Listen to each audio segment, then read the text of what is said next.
एक दफा का जिक्र है कि दो बिल्लियों को कहीं से एक रोटी मिली। दोनों बहुत भूखी थीं, इसलिए हर एक की ख्वाहिश थी कि रोटी का बड़ा हिस्सा उसे मिले।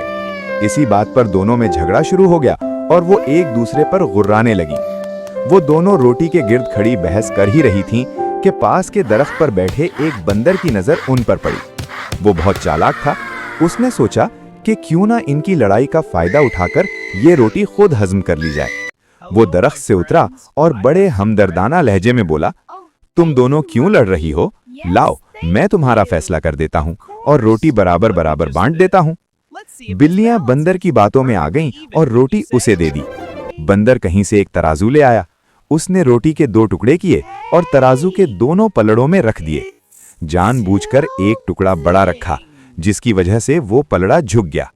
बंदर ने कहा, ओह, ये वाला हिस्सा तो थोड़ा भारी है, इसे खाकर दूसरे के बराबर कर देता हूं।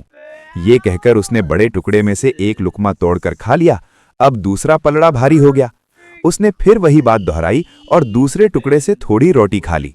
इसी तरह वो बारी बारी कभी एक पलड़े से रोटी खाता और कभी दूसरे से, यहां तक कि तराजू में बहुत ही थोड़ी रोटी बच गई। बिल्लियां बंदर की चालाकी समझ चुकी थीं। उन्होंने घबराकर कहा, बंदर भाई, अब जो बचा है वो हमें दे दो, हम खुद ही बांट लेंगी।